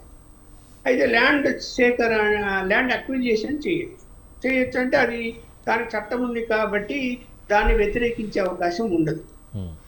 సో ఇప్పుడు ఆ విధంగా పోవాల్సి వస్తే ఇక్కడ సమస్య వస్తుంది. ల్యాండ్ అక్విజిషన్ చేస్తే డబ్బులు ఎక్కడ ఉన్నాయి? ఏ విధంగా కొనగలుగుతారు, అంటే తీసుకోగలుగుతారు? అందువలన ల్యాండ్ పూలింగ్కే ఎక్కువగా ప్రిఫరెన్స్ ఇస్తుంది. ఆ పూలింగ్ ఇవ్వండి అనే దాని మీద ఇంకా సరే లోకల్ గా నాయకులు బెదిరిస్తూ ఉండొచ్చేమో, లేకపోతే ఎందుకంటే అది సాధ్యం కాదు కాబట్టి ల్యాండ్ అక్విజిషన్ పూలింగ్ కోసం గురించే వాళ్ళు ఫైట్ చేస్తూ ఉండొచ్చు. ఇది ప్రత్యేకించి ఎన్డీఏ కూటమి పార్టీలుగా, ప్రత్యేకించి తెలుగుదేశం. సో ఈ పరిస్థితుల్లో ఇక మనం ఏం చెప్పాలి? వీళ్ళు రాజకీయాలు మాట్లాడుతూ కూర్చుంటే, ఒకరికొకరు విమర్శలు చేసుకుంటే ఇప్పుడు మామూలుగా మాట్లాడుతుంది. ఎవరికైనా ఎక్కడికైనా కూడా స్వేచ్ఛ ఉంది. వైఎస్ఆర్సీపీ వాళ్ళు రైతులను పరామర్శించడానికో రైతులకు సపోర్ట్ గా వెళ్ళడానికో వెళ్తున్నారు అనుకున్నాం. అంత హంగామా అవసరమా? అలాగే రెండోది, ప్రభుత్వం కూడా వాళ్ళని నిరోధించాల్సిన అవసరం ఏముంది? పోతారు, మాట్లాడతారు, వెళ్ళిపోతారు. సార్ ఇంకో విషయం, మరి ఇంకో విషయం సార్, 3 రాజధానుల నినాదాన్ని ప్రజలు తిరస్కరించిన తర్వాత, లక్ష్మణ్ గారు, 3 రాజధానుల నినాదాన్ని ప్రజలు తిరస్కరించిన తర్వాత వైసీపీ ఇప్పుడు అమరావతి రైతు రక్షణ కార్డు వాడడం ద్వారా మరి కోల్పోయినటువంటి ఆ ప్రజాదరణ మరి తిరిగి పొందే అవకాశం ఉందా? అంటే ఇక్కడ చూడండి, ప్రజాదరణ అన్నది ఒక్క అంశం మీదనే ఆధారపడి ఉండదు. రేపు పొద్దున అనేక అంశాల మీద ఓటింగ్ జరుగుతుంది, ప్రజల యొక్క అభిప్రాయం బయటపడుతుంది. వీళ్ళు అభివృద్ధి చేశారా, చేయలేదా, తర్వాత మా ఊరికి నీళ్ళు వచ్చాయా, మా ఊరికి రోడ్డు వచ్చాయా, మా వాటర్ వచ్చిందా, ఇవన్నీ చూస్తారు. ఒక్క అమరావతి బేస్ చేసుకొని ఓట్లు పడతాయి అంటే అది కొంతవరకు సాధ్యమే, పూర్తిగా సాధ్యమైతే కాదు. కాకపోతే క్రెడిట్ అనేది ఎన్డీఏ కూటమికి పోతుంది భవిష్యత్తులో. ఆ క్రెడిట్ పోకూడదు అనేటువంటి ప్రయత్నం వీళ్ళు చేసే అందులో భాగంగానే ఏమంటున్నారు, అమ్మ చూడండి చిన్న వర్షం పడినా మళ్ళీ మునిగిపోతుంది అంటారు. అమ్మ చూడండి అక్కడ నిర్మాణాల్లో అవినీతి జరుగుతుంది. సరే ఏది ఏమైనా అవన్నీ ఏమీ ఆగే పరిస్థితి లేదు, అవన్నీ ఏం పనిచేయవు. జనం అర్థం చేసుకున్నారు అవినీతి ఉందా లేదా అని. ఎవరికి ఎక్కడ లేదు, ఎవరి సమయంలో లేదు, ఎవరి పరిపాలనలో లేదు. కాబట్టి ఇవాళ పెద్దగా దాన్ని ప్రజలు కౌంటింగ్ చేసుకోరు ఏది అవినీతి గురించి. సరే వాటర్ వస్తుంది, ఏదో మునిగిపోతుంది అంటే అది మొదటి నుంచి చెప్తున్న వాదనే, ఇవాళ కొత్తగా ఏం కాదు. సో అది ఏమైంది, అక్కడ దానికి తగినట్టుగానే గ్రౌండ్లోకి వెళ్ళి ఫౌండేషన్స్ వేస్తున్నారు, వాటర్ ప్రాబ్లం రాకుండా వచ్చినా కూడా ఫేస్ చేయడానికి. నది పక్కన ఉంది కాబట్టి నగరం అక్కడికి అమరావతి నిర్మాణం జరిగితే ఆహ్లాదకరంగా ఉంటుంది, పక్కన నది, మంచి గాలి వస్తుంది, కూల్గా ఉంటుంది అనేటువంటిది అది నిర్మాణం అయినాక తెలుస్తుంది అప్పుడు ఏంటి పరిస్థితి అని. సో ఇప్పుడు ఈ 2 వాదనలు ఏం పనిచేయటం లేదు. ఒకటి మళ్ళీ అందుకని 3వ వాదన ఏం తీసుకున్నారు, ల్యాండ్ అక్విజిషన్ చేయలేని పరిస్థితి ఉంది కాబట్టి ల్యాండ్ పూలింగ్ విషయంలో బెదిరిస్తున్నారని తీసుకొని రైతుల దగ్గర పోతుంది, పరిరక్షణ సమితి అని పెట్టారు. ఇప్పుడు ఒక 10 మంది రైతులు ఇవ్వనంత మాత్రాన 90 మంది రైతులు ఇస్తే ఆ 10 మంది రైతులతో ఎలా ఇప్పించుకోవాలి, ల్యాండ్ ఎక్విజిషన్ పోవాలన్నా ఎలా ఏం చేయాలనేది ప్రభుత్వం చూసుకుంటుంది. ఆ 10 మందిని ఒకవేళ హింస పెడితే అది తప్పు. అది ఎవరు పెట్టినా కూడా, అది ఏ ఎన్డీఏ కూటమి వాళ్ళు ఎవరు పెట్టినా హింస పెట్టకూడదు, అది ఎవరు అంగీకరించట. సో ఈ పరిస్థితుల్లో ఈ వాళ్ళు ఎన్ని చెప్పినా ఆ రోజు ఏం చెప్పారు, 3 రాజధానుల అంశం వచ్చినప్పుడు జగన్మోహన్ రెడ్డి గారు, ఒకటి చంద్రబాబు నాయుడు గారు సామాజిక వర్గం వాళ్ళు మొత్తం భూములను చుట్టుపక్కల కొనేశారు, సో వాళ్ళు బాగుపడతారు, వాళ్ళు బాగుపడడానికి ఈ మునిగిపోయేటువంటి ప్రాంతము అలాగే అడవి ప్రాంతాన్ని తీసుకొచ్చి రాజధాని చేయాలనుకుంటున్నారు అని ఆరోపణ చేశారు. అది పోయింది. సరే ఆ 3 రాజధానులు, అందుకనే నేను 3 రాజధానులు ఇంకా 3 ప్రాంతాలు అభివృద్ధి చెందుతాయి దీనివల్ల తీసుకున్నాడు. సరే కోర్టుల్లో కేసులు రకరకాల కారణంగా ఈవెన్ అతని యొక్క క్యాంప్ ఆఫీసు కూడా విశాఖపట్నానికి మార్చుకోలేకపోయాడు. ఎందుకు? హైకోర్టు ఆర్డర్స్ ఏదే కానీ ఏ ఆఫీసు కూడా ఇక్కడి నుంచి కదిలించడానికి వెళ్ళేది. సో దాంట్లో మొత్తం అయిపోయింది. ఓకే. ఆగిపోయిన పరిస్థితుల్లో ఇవాళ కొత్తగా ఏం ఆలోచన చేశాడు, మావిగన్ అటు మచిలీపట్నం ఇటు గుంటూరు. ఓకే. సరే మచిలీపట్నం అంటే పోర్ట్ ఉంది, ఉమ్, పోర్ట్ ఉన్నటువంటి రాజధానిగా ఉంటే ఇంకా ఎక్కువ అభివృద్ధి చెందుతుంది అనేది ఆయన అభిప్రాయం కావచ్చు. ఓకే. నేను దానికి అంగీకరిస్తాను. ఓకే. ఎందుకు అంటే బాంబే కానీ చెన్నై కానీ పోర్ట్లు ఉండటం వల్లనే ఆ నగరాలు విపరీతంగా అభివృద్ధి చెందాయి. ఎందుకంటే ఎగుమతులు దిగుమతులు వస్తాయి, రెవెన్యూ వస్తుంది, సెస్సులు వస్తాయి, ఒక ఆ యొక్క రాష్ట్ర ప్రభుత్వాలకి మంచి ఆదాయ వనరులు అవి. సో దాని వలన తీసుకున్నాం అనుకున్నప్పుడు తప్పైతే కాదు. గుంటూరు టు మచిలీపట్నం ఆ ప్రాంతాన్ని డెవలప్ చేయడానికి మొత్తం సిఆర్డిఏ పరిధిలోకి తీసుకొచ్చి చేయవచ్చు. ఓకే సార్, ఒకసారి మోహన్ రెడ్డి ఇప్పుడు గారు. అంటే 3 రాజధానులు పోయాయి కదా, రైట్. అంటే అమరావతిని యాక్సెప్ట్ చేసినట్టే కదా. ఇంకా వైఎస్ఆర్సీపీ యాక్సెప్ట్ చేసిన తర్వాత మళ్ళీ లొల్లి పెట్టడం దేనికి అవసరమే లేదు. పరామర్శలు వేరు, సపోర్ట్ వేరు. సపోర్ట్ పోతేనే సపోర్టా? సపోజ్ వాళ్ళ తరఫున కోర్టులో కేసు వేయాలి, డబ్బు ఖర్చు పెట్టాలి, అడ్వకేట్ పెట్టాలి, దానికి వాళ్ళ దగ్గరికే పోవాల్సిన అవసరం లేదు, వాళ్ళే మీ దగ్గరికి వస్తారు. Right right. లక్ష్మణ్ గారు ఒక్క నిమిషం అండి, మోహన్ రెడ్డి గారితో మాట్లాడదాం ఒకసారి. మోహన్ రెడ్డి గారు మీరు చెప్పండి, మొత్తానికి మీరు చేసేటువంటి ఈ యొక్క రైతుకు సంబంధించినటువంటి కానీ అక్కడ భూ సేకరణకు సంబంధించినటువంటి విషయానికి వస్తే వీళ్ళు కూటమి ప్రభుత్వం చేసేటువంటి అభివృద్ధిని అడ్డుకోవడానికి ప్రయత్నిస్తూ ఉన్నారు అంటూ కూడా మీ మీద వ్యతిరేకత వస్తూ ఉంది. దీనికి సంబంధించి మీరేమంటారు? అన్మ్యూట్ చేసుకొని మాట్లాడండి ఒకసారి. అన్మ్యూట్ చేసుకొని మాట్లాడండి ఒకసారి. మోహన్ రెడ్డి గారు మ్యూట్లో ఉంది, మీ వాయిస్ రావట్లేదు. ఒకసారి చూసుకోండి, చెక్ చేసుకొని మాట్లాడండి మోహన్ రెడ్డి గారు. వినిపిస్తుందా? రైట్ రైట్, మాట్లాడండి సార్. ఇప్పుడు తెలుగుదేశం పార్టీ 14 నుండి 19 వరకు అధికారంలో ఉన్నప్పుడు, కేంద్రంలో వీళ్ళకి బీజేపీ సపోర్ట్ ఉన్నప్పుడు, కేంద్రంలో ఉన్నటువంటి ప్రధానమంత్రిగా ఉన్నటువంటి నరేంద్ర మోడీ గారు ఢిల్లీని తలదాన్ని రాజధాని కట్టిస్తామన్నప్పుడు వీళ్ళు అక్కడ నుండి తీసుకొచ్చినటువంటి నిధులతో పాటు ఈ ప్రాంతానికి సంబంధించిన తాత్కాలిక రాజధాని కట్టించి అక్కడ అసెంబ్లీలో ప్రతిపక్ష నాయకుడు కూర్చుంటే ప్రాంతంలో కూడా నీళ్లు ఉన్నప్పుడు 5 సంవత్సరాల్లో కేవలం 800 కోట్ల రూపాయలతోనే వాళ్ళు పూర్తి చేసిన వర్క్ చేసి తాత్కాలిక రాజధాని కట్టినప్పుడు మళ్ళీ 5 సంవత్సరాల అవకాశం ఇచ్చి వీళ్ళు ఎప్పుడు చేయగలుగుతారు, ఎప్పుడు చేస్తారు? లక్షల కోట్ల రూపాయలు వీళ్ళు అనుకున్న మీరు మీ ఉనికిని కాపాడుకోవడానికి ఈ యొక్క ప్రజలను అక్కడ రైతులను అడ్డు పెట్టుకుంటున్నారంటూ కూడా విమర్శిస్తా ఉన్నారు. 2 లక్షల కోట్లు, మోహన్ రెడ్డి గారు 2 లక్షల కోట్లు పెడితే మన దగ్గర శక్తి ఏంది? మనకు మోహన్ రెడ్డి గారు, మనం అంత కట్టించగలమా? మోహన్ రెడ్డి గారు, మీ ఉనికిని మళ్ళీ కాపాడుకోవడానికి మాత్రమే చేస్తున్నటువంటి ప్రక్రియ అంటూ మీ మీద వ్యతిరేకత వస్తా ఉంది. దీనికి సంబంధించి మీరేమంటారు? ఈ వరుడు 3-4 సార్లు అన్నారు ఇప్పటికి మా ఉనికి ఇప్పుడు కాదు, మా ఉనికి పార్టీ పెట్టిన స్టార్టింగ్ నుండి మా ఉనికి బ్రహ్మాండంగా ఉంది. నిన్న 24లో వీళ్ళు చేసినటువంటి మోసపూరితమైనటువంటి వాగ్దానాలతో పాటు, వీళ్ళకి కావాల్సినటువంటి పార్టీలతో పాటు, వీళ్ళకి కావాల్సినటువంటి మోసాలతో పాటు, వీళ్ళకి కావాల్సినటువంటి ఎన్నికల కమిషన్ తో పాటు కలిసి చేసింటే వీళ్ళు గెలిచినారు తప్ప మేము ఓడిపోయలేదు. 14 మాకు 40% సీట్లు ఓట్లు వచ్చినాయంటే వీళ్ళు ఎన్ని పార్టీలు గెలిచినారు, ఎంతమంది గెలిచినారు, ఎక్కడి నుండి గెలిచినారు? గల్లీ నుండి ఢిల్లీ వరకు వీళ్ళు ఇష్టం వచ్చినట్టు సర్వ ప్రయత్నం చేసి 15 సంవత్సరాలు ముఖ్యమంత్రిగా పనిచేసినటువంటి చంద్రబాబు నాయుడు గారు, 15 సంవత్సరాలు ప్రతిపక్ష నాయకుడుగా ఉన్నటువంటి చంద్రబాబు నాయుడు గారు, 10 సంవత్సరాలు మినిస్టర్ గా ఉన్నటువంటి చంద్రబాబు నాయుడు గారు, 15 సంవత్సరాలు ప్రధానమంత్రిగా ఉన్నటువంటి నరేంద్ర మోడీ గారు, రాష్ట్రంలోనే ఒక బ్రహ్మాండమైనటువంటి స్టార్ క్రేజ్ ఉన్నటువంటి పవన్ కళ్యాణ్ గారు, వీళ్ళందరూ కలిసి ఎన్నికల కమిషన్ కలిస్తే వీళ్ళకి వచ్చింది 54%. సార్ సింగల్ జగన్మోహన్ రెడ్డి గారు మీసం మెలేసి 40% ఓటు తెచ్చినారంటే మా ఉనికి కాదు, వాళ్ళ ఉనికి కోల్పోతాంటారు కాబట్టి మా ఉనికిని క్వశ్చన్ చేస్తున్నారు. మోహన్ రెడ్డి గారు వంచకండి. మోహన్ రెడ్డి గారు ఒక్క నిమిషం వినండి. మోహన్ రెడ్డి గారు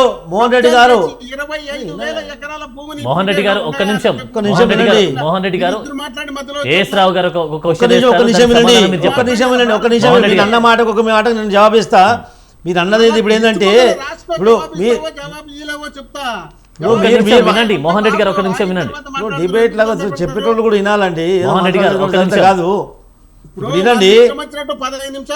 మోహన్ రెడ్డి గారు ఒక నిమిషం, ఏఎస్ రావు గారు ఒక క్వశ్చన్ వేస్తారు, దానికి సమాధానం మీరు చెప్పండి ఒకసారి. ఇక్కడ వినండి. జనసేన పార్టీ, బీజేపీ పార్టీ అన్నీ కలిసి, ఎన్నికల కమిషన్ అన్నీ కలిసి మోసపూరితంగా గెలిచారన్నారు కదా.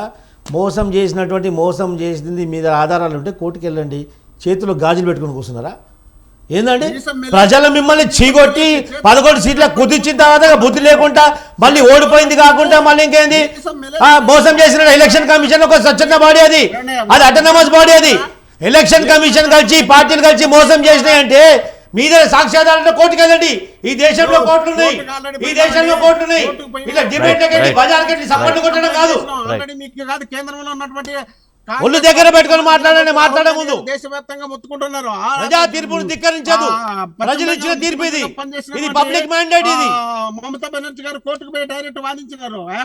ఇది పబ్లిక్ మ్యాండేట్, ఇది పబ్లిక్ మ్యాండేట్, ప్రజల మ్యాండేట్. ఇది ప్రజా తీర్పును తిరస్కరిస్తున్నారు మీరు. ఆ 11 కూడా కనుమరుగైపోతాయి, ఆ 11 కూడా పోతాయి. మరి మొత్తం గుండుసుండ వస్తుంది. మరి పండుకొని మనం నిద్రపోయినట్టు నటిస్తున్నాం, నిద్రపోయినట్టు నటిస్తూ ఎవరు లేపినా కూడా లేకుండా ఉండే పరిస్థితులు ఉన్న రాష్ట్రంలో మీరు ఏం చేసినారు, కేంద్రంలో మీరు ఏం చేసినారు, మీకు ఎంత పర్సెంటేజ్ ఉంది? అయ్యా చిక్కన్ మీద 17 సంవత్సరాలు ముఖ్యమంత్రిగా ఉన్న చంద్రబాబు నాయుడు గారు ఒక్క ఎన్నిక కూడా డైరెక్ట్ పోలేని పరిస్థితిలో ఉన్నారంటే మీకు సిగ్గన్ మీద 50 సంవత్సరాల రాజకీయ అనుభవం ఉన్నటువంటి మీరు, 50 సంవత్సరాల పిల్లలతో తగలేని ధైర్యం లేనటువంటి మీరు జగన్మోహన్ రెడ్డి గారి గురించి, ఆయన ఉనికిని గురించి మాట్లాడతారా? ఎందుకయ్యా చేతులు కలపడానికి ఎవరు రెడీ లేకపోతే ఆ కడుపు మంట మా మీద ఎందుకండి? మీతోటి చేతులు కలపడానికే, మీతోటి చేతులు కలపడానికే, మీ పక్క కూర్చోనికే, మిమ్మల్ని పక్క కూర్చోబెట్టుకోవడానికి ఎవడు రెడీ లేనప్పుడు ఆ కడుపు మంట మా మీద ఎందుకు రుపుతారండి? మాతోటి కలిసి రావడానికి 10 పార్టీలు ఉన్నాయి, మాతోటి కలిసి రావడానికి 10 పార్టీలు ఉన్నాయి. ప్రజాస్వామ్యాన్ని గౌరవిస్తాం కాబట్టి 10 మంది వస్తారు.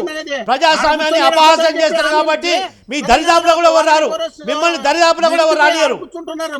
అది మీకు మాకు ఉన్నటువంటి డిఫరెన్స్. 3 సంవత్సరాలు రాష్ట్రంలో, 2 సంవత్సరాలు కరోనా ఉంటే 3 సంవత్సరాలు ఇక్కడ ఆంధ్రప్రదేశ్ కి రాని మీ నాయకుడి గురించి మీరా మాట్లాడింది. ఆంధ్రప్రదేశ్ కి రాకుండా తెలంగాణలో పోయి పండుకొని ఆంధ్రప్రదేశ్ గురించి చూడలే. ఆంధ్రప్రదేశ్ దేశం యావత్తు కరోనాతో గుట్టుమిట్టాడుతుంటే జగన్మోహన్ రెడ్డి గారు మొత్తం అన్నిటినీ సపోర్ట్ చేస్తూ వాళ్ళు కాపాలా కాసుకుంటూ అమరావతి రైతుల మీద గానీ, అమరావతి మోహన్ రెడ్డి గారు, జగన్మోహన్ రెడ్డి గారి గురించి, ఆంధ్రప్రదేశ్ గురించి వాళ్ళకి అర్థం కాదండి. వాళ్ళు సైకో పార్టీ మొత్తం సైకో మాటలు మాట్లాడతారు. ఇప్పుడు ఏంటండి, అమరావతి రైతుల పైన లాఠీల వర్షం కురిపించింది వాళ్ళు కాదా? ఒప్పుకుంటారా లేదా? పేడ్ ఆర్టిస్ట్ అని చెప్పేసి వాళ్ళని బదలాం చేసింది వాస్తవం కాదా? ఇప్పుడు ఏం ముఖం పెట్టుకుని వాళ్ళ దగ్గరకు వస్తారండి? అదే మాట్లాడే ముఖం లేక ఏదో మాట్లాడతారు. మీరు చెప్పుకుంటూ పోతే సరిపోదండి మోహన్ రెడ్డి గారు, మీరు మాట్లాడుకుంటూ పోతే సరిపోదు. ఎదుటి వాళ్ళు చెప్పేది విని దానికి సమాధానం చెప్పే ప్లాన్ చేయండి. ఎందుకంటే ఇక్కడ ప్రజలకు సమస్య అర్థం కావాలి. మీరు ఎందుకు వచ్చారు, అమరావతి మళ్ళీ ఎందుకు వచ్చారు? ఇప్పుడు గతంలో రైతులు కానీ, అక్కడ ఉన్నటువంటి ప్రజలు కానీ నిరాహార దీక్ష చేశారు, కొన్ని నెలలు కూడా చేశారు, మీకు తెలుసు. అప్పుడు లేనటువంటి ప్రేమ ఇప్పుడు ఎందుకు వచ్చిందంటూ క్వశ్చన్ చేస్తా ఉన్నాను. దీనికి ఏం సమాధానం చెప్తారు మీరు? అమరావతి వద్దని చెప్పి నిరాహార దీక్ష చేసినారు, అప్పుడు వద్దన్నారు కదా, నిరాహార దీక్ష చేసినారు. 2 వర్షాల్లో నిరాహార దీక్షలు జరిగినాయి. కాకపోతే ఏమంటే ఏదో విధంగా రాష్ట్రంలో వాళ్ళు ఒకసారి అధికారంలో, మేము ఒకసారి అధికారంలో వస్తున్నాం కాబట్టి మేము 3 రాజధానులు అనేది, వీళ్ళు అమరావతి అనేది రాష్ట్రాన్ని సర్వనాశనం చేస్తాము, ఈ విధమైనటువంటి పరిస్థితులతో అదేదో ఏడ్చమని చెప్పండి. ఆ ఏదో నీట్ గా మొత్తం రాష్ట్రం అంతా కలిసి ఉండేట్టుగా చేయండి. 29 గ్రామాల్లోనే కేవలం 2 లక్షల జనాభాని చోటే అమరావతి రాజధాని అనుకోకుండా రాష్ట్రం మొత్తం అందరికీ ఉపయోగపడేట్టుగా 40 లక్షల జనాభా ఉన్నటువంటి రాజధాని కావాలి. ఆ రాజధాని ఇతర రాష్ట్రాల రాజధానులకు సమానంగా కనపడాలి. రైట్ మోహన్ రెడ్డి గారు, మరొక సూటి ప్రశ్న మీకు. మోహన్ రెడ్డి గారు, మరొక సూటి ప్రశ్న.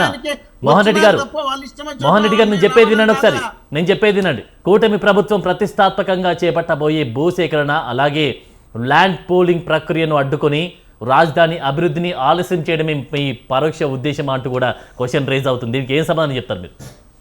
రాజధాని భూసేకరణ ప్రతిష్టాత్మకంగా కాదు. వీళ్ళు 25,000 ఎకరాలు వీళ్ళు కబ్జాలు చేసినారు, వీళ్ళు లాక్కున్నారు ప్రజల నుండి. దానికి తోడు మళ్ళీ ఇప్పుడు ఆధారాలు ఏంటండి? ఆధారాలు చూపెడతారా మీరు? రుజువు చూపిస్తారా మోహన్ రెడ్డి గారు? రుజువు చూపిస్తారా? రుజువు చూపించి మాట్లాడతారా మీరు? రుజువు చూపించి మాట్లాడతారా? నేను ఆన్సర్ చెప్పాలి కదా, ఆన్సర్ చెప్పగలికి మాట్లాడితే ఎట్లా అంటున్నా. డిబేట్ పెట్టండి, మళ్ళీ సెపరేట్ రుజువులు కావాలంటే నేను తీసుకొచ్చి పెడతా. దీంట్లో తప్పకుండా పెడతా. కూర్చోబెట్టండి, నన్నే కూర్చోబెట్టాను, రుజువులు కూడా నేను తీసుకొచ్చా. 25,000 ఎకరాలు ఆ ప్రాంతంలో ఉన్నటువంటి ఎస్టీ బీసీలకు సంబంధించినటువంటి దీపారాలతో ఇదే మోహన్ రెడ్డి గారు ఉంటారు, ఇదే ఏఎస్ రావు గారు ఉంటారు. ఖచ్చితంగా వేణుగోపాల్ గారు కూడా ఖచ్చితంగా ఈ డిబేట్ లో కూర్చోబెడతా మీరు సాక్ష్యాధారాలతో ఖచ్చితంగా రెడీగా ఉండండి. వీళ్ళు మాత్రమే రాజధాని కావాలనుకుంటున్నారు కాబట్టి 50,000 ఎకరాలు గ్రేట్ లక్ష్మణ్ గారు కూడా వింటా ఉన్నారు. మీరు చెప్పేటువంటి ప్రతిదీ కూడా లక్ష్మణ్ గారు కూడా వింటా ఉన్నారు. అనలిస్ట్ ఖచ్చితంగా మీరు మాట్లాడేది ఖచ్చితంగా క్లియర్ గా ఆధారాలతో చూపించేటువంటి ప్లాన్ అయితే చేస్తే ఖచ్చితంగా డిబేట్ పెడతాం. ఆనంద్ గారు ఇక్కడ ఏంటండి, మేము అక్కడ భూసేకరణ చేసి రైతుల నుంచి భూసేకరణ చేసి ఇప్పుడు ఆగండి, రైతుల దగ్గర నుంచి భూసేకరణ చేసి కబ్జాలకు పాలని చెప్తారు కదా. సరే కబ్జాలు అయినా అనుకుందాం, మీరు ప్రతిపక్షం పాత్ర ఇవ్వకున్నా మీరు ప్రతిపక్షంగా మీరు భావించుకుంటున్నారు కదా, ఒక ఇల్యూషన్లో ఉన్నారు కదా. సరే కొద్దిసేపటి వరకు మేము ప్రతిపక్ష పార్టీగా భావిస్తాం. భావించినప్పుడు ఈ దేశంలో కోర్టులు ఉన్నాయి కదా, మేము కబ్జాలు చేస్తే మా కూటమికి సంబంధించిన నాయకులు కబ్జాలు చేస్తే కోర్టులు ఉన్నాయి కదా. కోర్టులో ఒక పార్టీకి తొత్తు కాదు కదా, మిమ్మల్ని కోర్టుకు రానికుండా బహిష్కరించిండ్రా? మీరు కోర్టులు ఎందుకు వెళ్ళలేదు? ఛాలెంజ్ చేయండి, మోహన్ రెడ్డి సాక్ష్యాధారాలు తీసుకురండి, ఛాలెంజ్ చేయండి. ఏదో బట్ట కాల్చి మీదేస్తే ఎవడు ఊరుకునేటో లేడు, ఎవడు వినేటోడు లేడు. ఇక్కడ మీరు అడిగిన క్వశ్చన్ వీళ్ళు స్టే తెచ్చుకొని నడుస్తున్నారు తప్ప వీళ్ళు అక్కడ మొత్తం ప్రతి ఒక్కరు నారా చంద్రబాబు నాయుడు కుమారునితో పాటు నారా చంద్రబాబు నాయుడు కుమారునికి సంబంధించిన బంధువులతో పాటు బాలకృష్ణ గారి బంధువులతో పాటు సుజనా చౌదరి గారితో పాటు వీళ్ళందరూ కలిసి ఆ ప్రాంతంలో 25,000 ఎకరాల భూమిని సేకరించినారు. ఎస్సీ ఎస్టీ బీసీలకు సంబంధించినటువంటి భూమిని సేకరించినారు.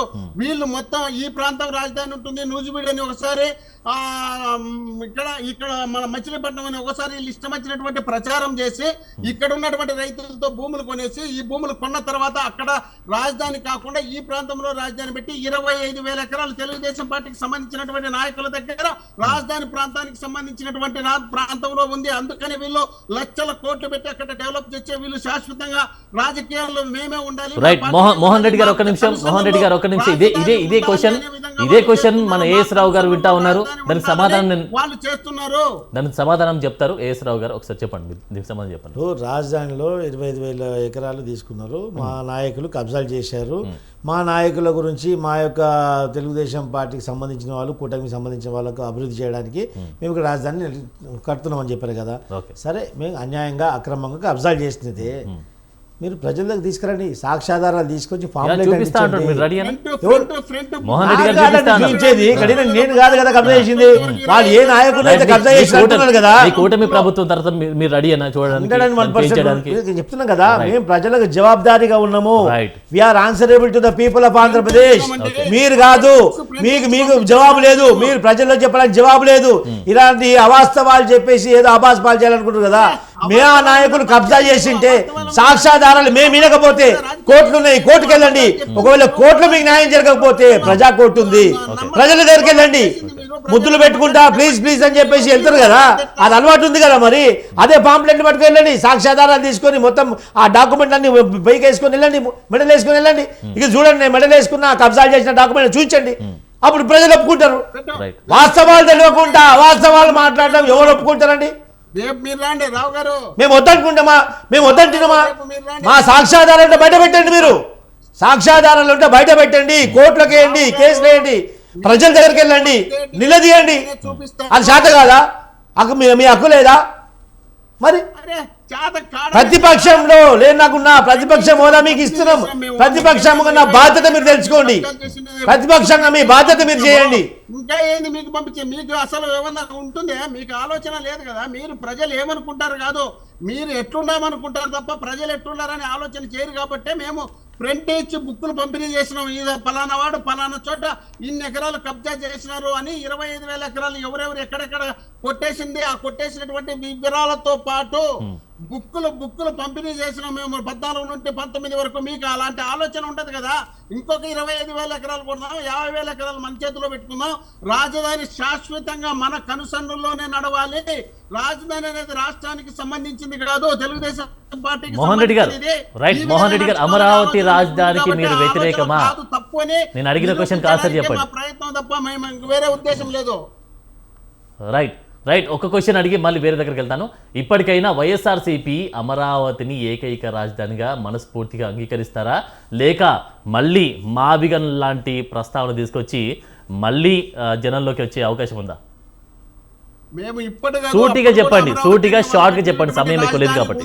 ఉంటుంది అని చెప్పినాము. అప్పుడు ఉన్నటువంటి రాజధాని ఉంటుంది అని చెప్పినాము. అమరావతి అనే ప్రాంతంలో ఉండే రాజధాని ఉంటుంది అని అప్పుడు చెప్పినాం, ఇప్పుడు చెప్తున్నాం ఉంటుంది అని చెప్తున్నాం. కానీ మీరు మోసాలు చేసి, మీరు అవినీతి చేసి, మీరు అన్యాయాలు చేసి, మీరు కబ్జాలు చేసి, మీరు వ్యతిరేకం కాదు కదా ప్రజల నడ్డి అమరావతి విప్పుతామంటే రాజధానికి, మీరు మేము వ్యతిరేకం ఒప్పుకోము. కాదు కదా మీరు లక్షల మోహన్ రెడ్డి గారు. కోట్ల రూపాయలు ఖర్చు పెట్టి మీ ఇష్టం వచ్చినట్టు మోహన్ రెడ్డి గారు, మీరు మీరు అమరావతి చేస్తే రాజధానికి మేము వ్యతిరేకం కాదు కదా చెప్తున్నాము. మోహన్ రెడ్డి గారు? ఏమంటారు? అమరావతి రాజధానికి మీరు వ్యతిరేకం కాదు కదా? అరే మేము అమరావతి రాజధాని గతంలో కూడా ఉందబ్బా. మేము 3 రాజధానులు అన్నప్పుడు కూడా రైట్ అమరావతి రైట్ ఒకసారి రాజధాని వేణుగోపాల్ గారితో మాట్లాడదాం, ఉంటున్నాము. వేణుగోపాల్ గారితో ఆ రోజు మాట్లాడదాం. కూడా రైట్ మోహన్ రెడ్డి గారు ఒక్క నిమిషం, మళ్ళీ మీ దగ్గరికి వస్తా. మోహన్ రెడ్డి గారు, మోహన్ రెడ్డి గారు అదే రాజధాని మేము ఉన్నదని చెప్తున్నాం. వినండి కానీ వినండి వినండి, మీరు ఎదుటి వాళ్ళు లక్షల చెప్పింది కోట్ల వినండి రూపాయల ఒకసారి. ప్రజల మోహన్ రెడ్డి గారు, సొమ్మును దుర్వినియోగం చేస్తే ఒప్పుకోమని చెప్తున్నాము. Right right right Mohan Reddy గారు ఒక నిమిషం. వేణుగోపాల్ గారు మీరు చెప్పండి. సార్ వీళ్ళు అమరావతిని అనేక విధాలుగా రాష్ట్ర ప్రజలకు చూపించే ప్రయత్నం చేస్తున్నారు. అది మునగ ప్రాంతం అని, దాంట్లో అవినీతి జరుగుతా ఉందని, లేదా దాంట్లో ఏదైతే అమరావతిలో కట్టడాలు భూమి మంచిది కాదని చెప్పు, ఏదే రకరకాలుగా అమరావతికి ఎన్ని సాకులు చెప్పాలో అన్ని సాకులు చెప్తున్నారు. ఓకే, అమరావతిలో అవినీతి జరుగుతుంది, అసెంబ్లీకి రండి, ప్రూఫ్ చూపించండి, ఇదో అమరావతిలో ఈ విధంగా అవినీతి జరుగుతుంది, ఇలాంటి చోట అవినీతి జరుగుతుంది రైట్ చూపిస్తా అంటున్నాండి వేణుగోపాల్ గారు. మీరు రెడీ అయినా? మళ్ళీ డిబేట్ పెడదాం, దీని మీదనే చర్చ కొనసాగిద్దాం. తర్వాత కూడా మరొక సాక్ష్యాధారాలతో వచ్చినప్పుడు డిబేట్ పెడదాం. మీరు రెడీ అయినా? నేను రెడీ. వాళ్ళు ఎప్పుడో చెప్పమనండి, నేను రెడీ. రైట్ మీరే మళ్ళీ టైం ఇవ్వండి, నేను రెడీ. రైట్ రైట్ మీరు చెప్పండి, మీరు చెప్పిన డేట్కి నేను వీళ్ళను ఇన్వైట్ చేస్తా. మళ్ళీ మీరు 7 గంటలకు పెడితే నేను వస్తా. సాక్ష్యాధారాలు మీరు వేరే 7 గంటలకు పెడితే నేను వస్తా. చట్టసభలో అసెంబ్లీ ఎందుకు కట్టారు? అవును, చట్టసభలో పెట్టారంటే మీరు చట్టసభలో టైం ఇవ్వకుండా మీరు ఇష్టం వచ్చినట్టు వాడుకోవడానికి కాదు కదా, మీకోసమే కాదు కదా టైం. అసెంబ్లీలో చట్టసభ మీకోసం కాదు కదా. దళితులు మేము మా ఓటు మాకు అవసరం లేదని చెప్పేటువంటి వ్యక్తులు మీరు స్పీకర్లుగా పెట్టుకుంటే ఎందుకు మీరు పని అక్కడ? ఒక్క నిమిషం మోహన్ రెడ్డి గారు, ఒక్క నిమిషం. ఆరోపణలు చేస్తే దళితుల ఓట్లు మాకు వద్దు అని చెప్పే వ్యక్తులు, స్పీకర్లుగా కూర్చోబెట్టుకున్నటువంటి వ్యక్తులు, ప్రతిపక్ష నాయకుడుగా ఉన్నటువంటి జగన్మోహన్ రెడ్డి గారు చనిపోవాలని కోరుకునేటువంటి వ్యక్తులు, ఇలాంటి వ్యక్తులు ఆడ స్పీకర్లుగా కూర్చుంటే మీరు మేము టైం ఇవ్వమంటే మీ దగ్గరకు వచ్చి చేతులు కట్టుకొని రైట్ ఒకసారి మళ్ళీ మీ దగ్గరకు వస్తా మోహన్ రెడ్డి గారు, మళ్ళీ మీ దగ్గరకు వస్తా. సమయం ఎక్కువ లేదు, మనకు సమయం ఎక్కువ లేదు. ఆ ధైర్యం మాకుంది కాబట్టి మిమ్మల్ని నిలదీస్తున్నాం. మోహన్ రెడ్డి గారు, మోహన్ రెడ్డి గారు మీరు మాట్లాడకండి, ఒకసారి వేణుగోపాల్ గారితో మాట్లాడదాం. వేణుగోపాల్ గారితో మాట్లాడక మళ్ళీ మీకు అవకాశం ఇస్తా. మోహన్ రెడ్డి గారు, పార్టీలు కార్చుకుంటున్నారు కదా, మీరేది మాట్లాడతారు జగన్మోహన్ రెడ్డి గారి గురించి, ప్రతిపక్షం గురించి, ప్రజల పక్షాన మాట్లాడడం గురించి? మరి అసెంబ్లీలో 11 మందితో వచ్చేదానికి సింహం ఎందుకు భయపడతా ఉంది? అరే మీరు చెప్పండి, టైం ఇస్తామని చెప్పండి మీ స్పీకర్ కు, మీ శాసనసభ పక్ష నాయకులకి. ముందు ఆడికి వస్తే కదా టైం ఇచ్చేది. ముందే బయట చెప్పుకుంటున్నారు కదా,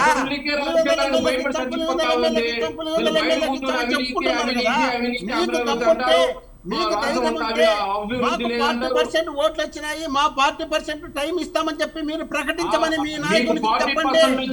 అలా ఓట్లు కాదండి కౌంట్ చేసేది, సీట్లు కౌంట్ చేస్తారు. ఓట్లు కాదు కౌంట్ చేసేది, మాటలు కాదు, అలా ఓట్లు కాదు కౌంట్ చేసేది, సీట్లు కౌంట్ చేస్తారు. మీ నాయకుడు పవన్ కళ్యాణ్, చంద్రబాబు నాయుడు గారు ఎవరితో మాట్లాడతారో మాట్లాడండి. మాట్లాడి జగన్మోహన్ రెడ్డి గారికి 40% ఓట్లు వచ్చినాయి, 40% పైన మనం టైం ఇద్దామని చెప్పండి. జగన్మోహన్ రెడ్డి గారిని మాట్లాడి రేపే తీసుకొని వచ్చి మీరు అసెంబ్లీ పెట్టండి. Right right right Mohan Reddy గారు, వేణుగోపాల్ గారు ఒక నిమిషం. వేణుగోపాల్ గారు, మోహన్ రెడ్డి గారు ఒక నిమిషం అండి. ఒకసారి లక్ష్మణ్ గారితో మాట్లాడినాక మళ్ళీ మీ దగ్గరకు వస్తారు. వేణుగోపాల్ గారు, మోహన్ రెడ్డి గారు, మోహన్ రెడ్డి గారు ఒక నిమిషం. మోహన్ రెడ్డి గారు, మోహన్ రెడ్డి గారు, మోహన్ రెడ్డి గారు ఒక నిమిషం, మనకు సమయం లేదు ఎక్కువ. మోహన్ రెడ్డి గారు ఒక నిమిషం. మనిషి ఏం చెప్తాడో దాన్ని తిప్పి చెప్తామని లేదు, ఆయన పాటికి పరిగెత్తా ఉంటుంది ఆ ట్రైన్. వేణుగోపాల్ గారు మీరు కూడా ఒక నిమిషం అండి. లక్ష్మణ్ గారితో మాట్లాడాక మీ దగ్గరికి వస్తాను. కాదు కదా, సింగల్ నాకు వచ్చే నేను కూడా మాట్లాడతా. రైట్ లక్ష్మణ్ గారు మీరు చెప్పండి. ఇప్పుడు ఇక్కడ ఎవరికైతే ప్రభుత్వము పట్టా భూములు ఇచ్చిందో, అంటే ఎస్సీ ఎస్టీలకు ప్రత్యేకించి పేద రైతులకు, ఆ భూములలో సపోజ్ ఒక 5 ఎకరాలు వాళ్ళకు ఉంది, 2 ఎకరాలు ల్యాండ్ పూలింగ్కి ఇచ్చారు, మిగతా 3 ఎకరాలు వాళ్ళ దగ్గర. అయితే ప్రభుత్వం యొక్క చట్టం ప్రకారము ఈ 3 ఎకరాలు ఎట్టి పరిస్థితిలో అమ్మడానికి వీల్లేదు, చట్టం అది. ఆ విధంగా ఇచ్చేటప్పుడే ఆ పట్టాదారు పాస్ పుస్తకంలో కానీ పట్టా ఇచ్చిన దాంట్లో కానీ రాసి ఉంటుంది అమ్మడానికి వీల్లేదు. అయితే ఈ ల్యాండ్ పూలింగ్ కింద ఇచ్చినటువంటి దానికి సిఆర్డిఏ చట్టం తీసుకొచ్చింది. ఓకే. ఆ యొక్క 2 ఎకరాలకు సంబంధించినటువంటి ప్లాట్ ఎక్కడైతే కేటాయిస్తారో రైట్. ఆ ప్లాట్లు అమ్ముకోవడానికి సిఆర్డిఏ చట్టంలో మార్పు తీసుకొచ్చింది. సపోజ్ ఆ యొక్క ప్రభుత్వం ఇచ్చిన పట్టా భూములు అంటే అసైన్డ్ ల్యాండ్ లో వీళ్ళకి పట్టా ఇచ్చారు అంటే వీళ్ళకి ప్లాట్ కేటాయించారు అనుకోండి, ఆ ప్లాట్ అమ్ముకోవచ్చు. దాన్ని సవరించారు చట్టాన్ని.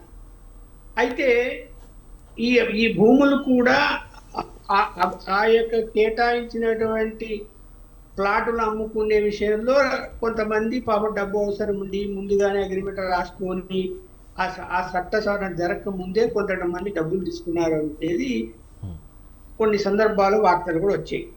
రైట్. మరి మిగతా భూమిని అమ్ముకునే రైట్ ఉందా అంటే దానివల్ల చట్టాన్ని సవరించాలి. అది ఇంకా సవరించలే నాకున్న అవగాహన మీద. అందువల్ల అమ్మడానికి అవకాశమే ఉండదు. రెండోది మన మిత్రుడు చెప్పేది ఏంటంటే చుట్టుపక్కల ఒకే సామాజిక వర్గాలు విపరీతంగా భూములు కొన్నారు పార్టీలకు అతీతంగా.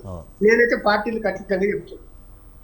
ఎందుకంటే ఒక తెలుగుదేశం వాళ్ళే కాదు, నాకున్న సమాచారం మేరకు అన్ని పార్టీల వాళ్ళు కొన్నారు. బీజేపీ వాళ్ళు కూడా కొన్నారు, జనసేన వాళ్ళు కూడా కొన్నారు, వైఎస్ఆర్సీపీ వాళ్ళు కూడా కొంతమంది. డెవలప్ అవుతున్నది అంటే ఎవరికైనా ఆ చుట్టూ భూములు కొనాలనేటువంటిది ఆశ ఉంటుంది, వాళ్ళ దగ్గర డబ్బులు ఉంటాయి, వాళ్ళు కొనుక్కుంటారు. అది నీకు అవినీతి కిందనో అక్రమం కిందనో రాదది. లక్ష్మణ్ గారు, మనకు సమయం ఎక్కువ లేదు కాబట్టి మీరు ఫైనల్గా ఏం చెప్పదలుచుకోరు?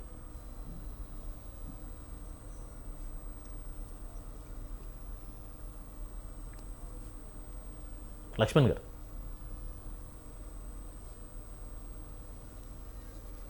రైట్, అన్మ్యూట్ చేసి మాట్లాడండి ఒకసారి. రైట్, ఏఎస్ రావు గారు మీరు చెప్పండి ఫైనల్గా ఏం చెప్పదలుచుకున్న వైఎస్ఆర్సీపీకి సంబంధించి. ఇప్పుడు వైఎస్ఆర్సీపీ ఏంటంటే అవగాహన లేకుండా ఒక ఫైనల్గా సూటిగా ఏంటంటే వాళ్ళు జరుగుతున్నటువంటి అభివృద్ధి చూసి ఓరలేకపోతున్నారు. ఈ తెలుగుదేశం పార్టీ ఈ యొక్క కూటమి ప్రభుత్వం రాజధాని రేపు కట్టేస్తే, రాజధాని వాళ్ళు నిర్మాణం చేస్తే ఈ క్రెడిట్ అంతా వాళ్ళకి పోతుందని చెప్పేసి మళ్ళీ అదే ఓర్వలెంతనం. ఇంతకుముందు అలాగే చేశారు, ఇంతకుముందు కూడా అదే చేశారు. రాజధాని మొత్తం నిర్మాణం అయ్యి మొత్తము ఆ కార్యాచరణ దాల్చే సమయంలో మొత్తం అంతా డిజాల్వ్ చేశారు వచ్చి. ఇప్పుడు అదే కార్యక్రమం చేస్తున్నారు. కానీ ఇప్పుడు ప్రజల్లో చైతన్యం వచ్చింది, ప్రజలు తెలుసుకున్నారు మీరు చేసిన కార్యక్రమం ఏంది, మీకు తప్పిదంతో మీకు ఓటేసిన తర్వాత ప్రజలకు జరిగిన మోసం ఏంది తెలుసుకున్నారు. ఇంకోటి ఇప్పుడు ఏంటంటే ఈ కాలి ముసలి కన్నీళ్ళు కాలుస్తూ ఉన్నారు.